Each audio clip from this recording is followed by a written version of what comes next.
오늘은 많은 분들이 한 번쯤은 겪어보셨을 주제, 바로 사기 이야기를 해보려고 합니다. 솔직히 사기라는 주제로 이야기하는 영상은 유튜브에 정말 많습니다. 이미 여러분도 사기 안 당하는 법, 사기꾼 특징 이런 영상 많이 보셨을 거예요. 그리고 솔직히 말하면 우리 거의 다 사기를 한 번쯤은 당해봤습니다. 크든 작든 한 번도 안 당한 사람은 거의 없을 거라고 생각합니다. 저도 사기를 당해봤습니다. 한 번 정도라고 생각했는데 자잘한 것까지 다 합치면 사실 여러 번이라고 봐야겠죠. 저는 사기를 크게 두 가지로 나눠서 생각합니다. 하나는 의도적인 사기, 또 하나는 비의도적인 사기입니다. 의도적인 사기는 말 그대로 사기를 치려고 작정하고 다가오는 경우입니다. 아, 나는 쟤를 속여서 제가 가지고 있는 걸 뺏어야겠다. 이 마음을 먹고 접근하는 사람들이죠. 이런 의도적인 사기꾼들에게는 계약서, 차용증, 각서 이런 게 아무 의미가 없습니다. 이 사람들은 애초에 법의 테두리 밖에서 움직이기 때문에 대놓고 사기를 쳐요. 재산 있냐? 돈 갚을 수 있냐? 물어봐도 없다. 한마디면 끝입니다. 우리가 생각하는 계약서가 있다, 차용증이 있다, 써놓은 게 있다. 이런 것들은 이런 사람들 세계에서는 거의 종이 쪼가리 수준입니다. 우리는 그걸 안전장치라고 믿지만 이 사람들에게는 그냥 사기를 위해 형식적으로 써주는 도구일 뿐입니다. 지킬 생각이 전혀 없기 때문에 그 종이를 쳐다보지도 않고 관심도 없습니다. 그래서 의도적인 사기꾼들, 대놓고 사기를 치려고 작정하고 달려드는 사람들한테는 어떤 형식적인 장치도 큰 의미가 없습니다. 이런 사람들의 특징은 유튜브에도 많이 나와 있습니다. 예를 하나 들어보겠습니다. 이런 사람들 있죠. 나는 어떤 유명한 사람을 안다. 나 원래 돈 좀 있다. 나 예전에 누구랑 같이 사업했다. 저도 옛날에 이런 사람을 실제로 봤습니다. 난 이명박 대통령을 안다. 그 당시가 이명박 대통령 시절이었는데 그걸 자랑처럼 말하는 사람들요. 근데 저는 항상 이런 생각이 듭니다. 아니, 그런 얘기를 왜 굳이 할까? 내가 물어보지도 않았는데 왜 자기가 유명인을 알고 있다고 굳이 말할까? 이 말 속에는 사실 이런 메시지가 들어 있습니다. 나는 이런 사람을 알 정도로 대단한 사람이니까 나를 믿어라. 근데 저는 오히려 반대로 느낍니다. 그렇게 말하는 순간 저한테는 신뢰가 더 떨어져요. 본인이 진짜 능력 있고 똑똑하면 굳이 유명인의 이름을 끌어다 붙일 필요가 있을까? 차도 마찬가지입니다. 너무 과하게 비싼 수입차를 끌고 다니면 저는 솔직히 별로 좋아 보이지 않습니다. 제 기준으로는 제네시스 정도까지는 그럴 수 있지 싶은데 그 이상 과하게 보이는 차를 끌고 다니면 오히려 이렇게 생각이 듭니다. 굳이 저런 걸 끌고 다닐 필요까지 있을까? 물론 진짜 돈이 많아서 그런 경우도 있지만 반대로 실제로는 여유가 없는데 내가 돈이 없다는 걸 들키기 싫어서, 무시당하기 싫어서 그냥 보여주기용으로 선택하는 경우도 있죠. 이런 걸 카푸어라고도 합니다. 그래서 저는 돈을 자랑하듯이 얘기한다. 유명인을 계속 끌어다 쓴다. 물어보지도 않았는데 본인의 인맥을 자랑한다. 이런 모습들은 오히려 저한테는 신뢰를 깎아먹는 신호입니다. 이게 비의도적인 사기 이야기를 하기 전에 먼저 의도적인 사기꾼들의 전형적인 모습 중 하나라고 저는 생각합니다. 어쨌든 이렇게 대놓고 사기를 치는 사람들, 의도적인 사기꾼들에게는 계약서든 차용증이든 큰 의미가 없습니다. 1년 후에 갚겠다. 계약서에 그렇게 써 있어도 지킬 생각 자체가 없는 사람에게는 아무 소용이 없습니다. 그래서 이런 사람들을 상대할 때는 형식적인 문서보다 애초에 관계를 시작하지 않는 게 제일 좋고 유튜브에 나와 있는 각종 사례들을 미리 공부해 보는 것도 도움이 됩니다. 이제 제 이야기를 하나 해보겠습니다. 저는 사기를 아주 어린 나이에 당했습니다. 초등학교도 들어가기 전에 당했습니다. 아니, 어떻게 초등학교 들어가기 전에 사기를 당하냐? 이렇게 생각하실 텐데요. 제가 6살 때였습니다. 어느 날 어떤 경상도 아저씨가 밖에서 놀고 있는 저에게 다가왔습니다. 아저씨가 시계를 하나 보여주면서 자기가 지갑을 잃어버렸다고 했습니다. 그래서 부산에 내려가야 되는데 차비가 없다는 거예요. 그때 저는 아무것도 모르는 숙맥이었습니다. 차비가 얼마인지도 모르겠고 사기가 뭔지도 모를 때였죠. 근데 마침 제게 통장이 하나 있었습니다. 어렸을 때 용돈 받고 명절 때 친척들이 준 돈들, 그런 것들을 차곡차곡 모아놨던 통장이었어요. 은행 이름은 주택은행이었습니다. 지금은 없어지고 KB국민은행으로 바뀌었죠. 그 통장에 제전 재산 만 몇천 원이 들어 있었습니다. 주택은행이 집에서 가깝기도 해서 걸어서 갔다 올 수 있는 거리였고 저는 정말 순진하게 은행에 가서 그 돈을 전부 찾아서 그 아저씨에게 줬습니다. 그 아저씨가 말했습니다. 시계를 맡기겠다. 정말 고맙다. 근데 저는 이렇게 생각했습니다. 아니야, 시계를 왜 맡기냐? 그냥 부산 내려가서 계좌로 보내달라. 시계도 뭐 좋은 시계였겠습니까? 몇천 원짜리 시계였겠죠. 원래 시계를 차고 다니지도 않는 성격이라 그냥 계좌 이체로 받으면 된다고 생각했습니다. 그렇게 제 전 재산인 만 몇천 원을 드렸는데 그 뒤로 계좌 이체는 단 한 번도 되지 않았습니다. 그래서 6살 때 저는 제 전 재산을 통째로 날렸습니다. 그게 제 인생 첫 사기였습니다. 그때는 그게 사기인지도 몰랐습니다. 사기가 뭔지조차 몰랐으니까요. 시간이 많이 흐르고 나중에 나이가 들어 그때 일을 떠올려 보니 이런 생각이 들었습니다. 아, 그때 그게 사기를 당한 거였구나. 사람을 너무 쉽게 믿으면 안 되겠구나. 그 경험 이후로 저는 사람을 대할 때 조금 더 조심하게 되고 행동 하나를 하더라도 한 번 더 생각해보는 습관이 생겼던 것 같습니다.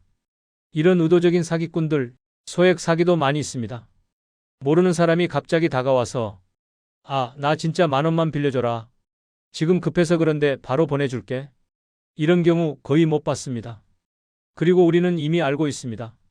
아, 이건 거의 못 받겠구나. 그래도 그 순간 상대가 불쌍해 보이고 사람에 대한 연민이 올라오니까 한 번쯤 도와주게 되죠. 그리고 대부분 그 돈은 돌아오지 않습니다.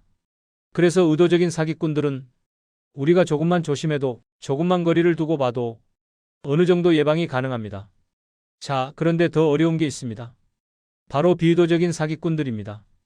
비의도적인 사기꾼. 처음에는 사기칠 생각이 없는 사람들입니다.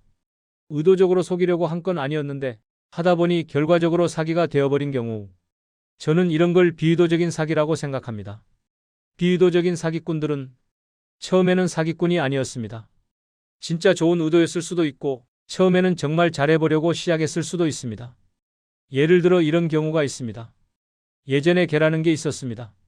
지금도 일부에는 있을 겁니다. 처음에는 아는 사람끼리만 시작합니다. 가족, 친척, 친구 몇 명 서로 믿고 서로 순번을 정해서 친목도 다질 겸 돈도 모을 겸 시작하죠. 그러다가 점점 규모가 커집니다. 친구의 친구, 지인의 지인, 주변 사람들까지 참여하게 되면서 금액과 인원이 커집니다. 처음에는 개 만기 때 원금과 이자를 잘 챙겨줍니다. 몇 천만 원, 몇 억 정도까지는 그래도 잘 돌아가는 것처럼 보입니다. 그런데 어느 순간 규모가 커지다 보면 금액이 수십억으로 불어날 수도 있습니다. 이때 개주 입장에서도 이런 생각이 들 수 있습니다. 와, 이 돈이면 내가 진짜 어디 외국으로 나가서 여생을 편하게 살 수 있겠는데? 이게 바로 비의도적이었던 마음이 의도적인 사기로 바뀌는 지점입니다. 어떤 날짜를 딱 마음속으로 정합니다. 다음 달 아니면 다다음 달 그때쯤에 나갈 준비를 하자. 그리고 그때부터는 마음이 이렇게 변할 수 있습니다. 어차피 나는 이 돈 들고 나갈 건데 그때까지는 최대한 많은 사람들에게 최대한 많은 돈을 끌어모으자. 어차피 한국하고는 빠이빠이야. 그 순간부터는 처음엔 비의도적이었던 사람이 완전히 의도적인 사기꾼으로 변하는 겁니다. 또 어떤 경우는 진짜 처음엔 사기가 아니었을 수도 있습니다. 처음에는 본인이 보기에도 정말 괜찮은 투자처라고 생각했고 본인 돈도 넣고 주변 사람에게도 야, 이거 괜찮다. 이렇게 권했을 수 있습니다. 처음에는 수익률도 좋고 몇 번은 실제로 수익이 나다가 나중에 급격하게 상황이 나빠져서 원금을 다 까먹는 경우도 있습니다. 이럴 때 이 사람이 사기를 친 거냐 아니면 이 사람도 같이 당한 거냐? 경계가 굉장히 애매해집니다. 그래서 사기와 사기가 아닌 것의 경계가 뚜렷하게 갈리는 경우도 있지만 흐릿한 경우도 정말 많습니다. 특히 비의도적인 사기는 알아채기가 정말 어렵습니다. 왜냐하면 이런 제안은 대부분 이런 사람들에게서 오기 때문입니다.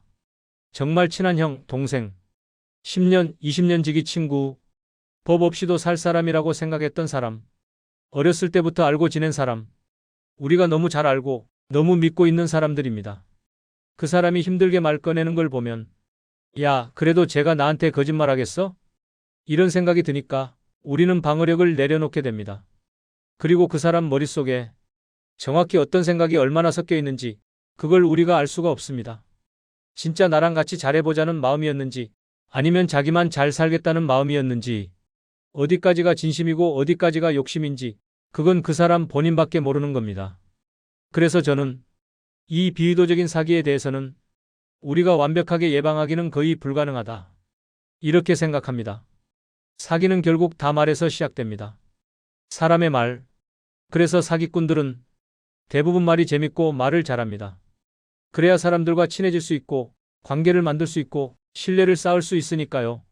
말이 재미없고 투박하고 툴툴대고 텁텁하고 같이 있으면 불편하다면 애초에 관계가 깊어지지 않기 때문에 사기를 칠 기회도 없죠. 그래서 일반적으로 사기를 치는 사람들은 같이 있으면 편하고 말이 재밌고 시간 가는 줄 모르고 대화하게 되고 이런 특징들이 있습니다. 저는 사람의 말에는 참말과 거짓말이 항상 어느 정도 섞여 있다고 생각합니다. 100% 참말만 하는 사람도 거의 없고 100% 거짓말만 하는 사람도 거의 없습니다. 그럼 사람은 어떤 말을 하느냐? 저는 이렇게 생각합니다. 사람은 본인에게 유리한 말을 한다. 본인에게 이득이 되는 말이라면 그게 참말이면 참말을 하고 거짓말이면 거짓말을 하는 겁니다. 아주 바보가 아닌 이상 내가 손해를 보면서까지 계속 참말을 하는 사람은 거의 없습니다. 우리나라에서는 거짓말을 했다는 사실만으로는 범죄가 되지 않습니다. 누군가에게 실질적인 피해를 줬을 때만 비로소 범죄가 됩니다. 그러다 보니 우리 사회 분위기가 거짓말에 조금 관대한 편입니다. 에이, 거짓말 좀 할 수도 있지. 오죽하면 저랬겠냐. 이렇게 두둔해주는 문화도 있습니다. 저는 개인적으로 이런 분위기가 우리나라를 사기공화국에 가깝게 만들었다고 봅니다. 사기꾼들은 감옥에 다녀와도 또 사기를 칩니다. 잘 바뀌지 않습니다. 결국 사람의 말이란 건 본인에게 유리한 말을 하는 거고 사기꾼들도 마찬가지입니다. 본인에게 유리하다면 거짓말을 합니다. 그럼 왜 사람들은 이렇게 거짓말을 잘하게 되었을까요? 저는 이걸 한번 진화의 관점에서 생각해 보고 싶었습니다. 인류의 역사가 정확히 몇 년인지는 모르겠지만 저는 사람의 역사를 싸움과 전쟁의 역사라고 봅니다. 어떤 조상은 농사를 지어서 곡식을 모으고 불을 지피고 사냥을 해서 사냥감을 얻었습니다. 이 모든 과정은 다 힘듭니다. 농사는 몇 달, 길게는 몇 년을 투자해야 하고 사냥은 자기 목숨을 건 일입니다. 사냥하다가 자기가 죽을 수도 있습니다. 그런데 이 모든 걸 단기간에 해결하는 방법이 하나 있습니다. 바로 약탈입니다. 남의 것을 빼앗는 것, 몇 년 동안 농사지어서 쌓아놓은 걸 힘으로 빼앗아 버리면 가장 적은 노력으로 최대한 많은 이익을 얻을 수 있습니다. 노력 대비 이익으로 보면 농사나 생산보다 전쟁과 약탈이 훨씬 효율적인 시대가 오랫동안 이어져 왔습니다. 전쟁을 해서 이기면 상대 국가의 재산, 곡식, 가축, 귀금속, 사람까지 노예로 만들 수 있습니다. 그러니까 자연스럽게 전쟁은 곧 약탈이었던 거죠. 그렇다면 이런 전쟁의 역사 속에서 누가 살아남았을까요? 영화에서처럼 나를 따르라 하면서 맨 앞에 서서 싸우던 영웅들일까? 저는 오히려 그런 사람들이 가장 먼저 죽었을 가능성이 높다고 생각합니다. 정직하게 싸우고 속이지 않고 정면으로 맞붙어서 싸우는 사람들, 영화에서는 멋있게 나오지만 현실에서는 가장 먼저 희생됩니다. 우리가 영화에서 보는 서부의 카우보이들, 상대가 먼저 총을 뽑지 않으면 먼저 쏘지 않잖아요. 근데 실제 현실에서 그렇게 했다가는 그냥 죽습니다. 현실이라면 어떻게 할까요? 뒤에서 몰래 쏘고 상대가 방심했을 때 공격하고 안 되겠다 싶으면 도망가고 이게 생존 확률을 가장 높이는 방식입니다. 그래서 저는 인류의 전쟁 역사 속에서 진짜로 살아남은 사람들은 앞장서서 정면에서 맞붙는 타입보다는 뒤에서 상황을 보고 필요하면 도망가고 필요하면 속이고 필요하면 거짓말도 하면서 버틴 사람들이 훨씬 많았을 거라고 봅니다. 그리고 이 살아남은 사람들이 후손을 남깁니다. 그 후손의 후손이 또 살아남고 이게 반복되면서 지금의 우리가 된 겁니다. 그렇다면 우리 DNA 속에는 이런 특성이 조금은 들어있을 수 있습니다. 살기 위해서라면 어느 정도의 거짓말은 할 줄 아는 능력, 용기 있고 정직한 사람들이 오히려 먼저 도태되고 요령 피우고 도망가고 거짓말도 하고 이런 사람들이 생존 확률이 높았을 가능성이 있다는 거죠. 그래서 저는 이렇게 생각해 봅니다. 우리가 이렇게 거짓말에 익숙해지고 사기에 잘 속는 것도 어찌 보면 인류의 진화 과정에서 어느 정도는 예견된 결과가 아닐까? 자, 그러면 이제 중요한 질문이 나옵니다. 우리는 어떻게 해야 할까요? 우리는 사기를 당하지 말아야 합니다. 그렇다고 인간관계를 끊고 살 수도 없습니다. 사람들을 만나면서 살아야 하니까요. 아무도 안 만나면 사기당할 일이 없겠죠. 근데 요즘은 아무도 안 만나도 온라인 사기가 있습니다. 카톡, 문자, 링크, 투자 권유, 어디서든 사기가 들어옵니다. 그래서 저는 우리가 할 수 있는 최소한의 방어선은 이거라고 생각합니다. 돈이 들어가는 순간부터는 객관적으로 판단하는 것. 아무리 친한 사람이라도 돈 얘기가 나오는 순간부터는 한 단계 냉정해질 필요가 있습니다. 예를 들어 이런 말들 있죠. 한 달에 10% 수익 보장, 한 달에 20% 수익 절대 안 망한다. 이런 말들은 거의 대부분 사기라고 봐야 합니다. 객관적으로 말이 안 됩니다. 아무리 오래된 친구라도 가족 같은 사이더라도 이런 제안을 한다면 그 사람에 대한 감정과는 별개로 내가 알고 있는 상식과 지식 안에서 객관적으로 판단해야 합니다. 문제는 사기꾼들이 우리가 잘 모르는 분야를 들고 온다는 겁니다. 우리가 잘 아는 영역에서는 사기를 치기 어렵습니다. 그래서 늘 외환, 파생상품, 특정 기업의 내부 개발 이야기, 잘 들어보지 못한 시스템 투자, 이런 낯선 영역을 들고 옵니다. 우리는 모릅니다. 그러니까 확실히 판단할 수 없고, 게다가 그걸 제안하는 사람이 10년 지기 친구, 형, 동생, 가족처럼 믿었던 사람이면 더 헷갈립니다. 결정적인 한마디가 있죠. 야, 너 나 못 믿어? 이 한마디에 많은 사람들이 그냥 무너집니다.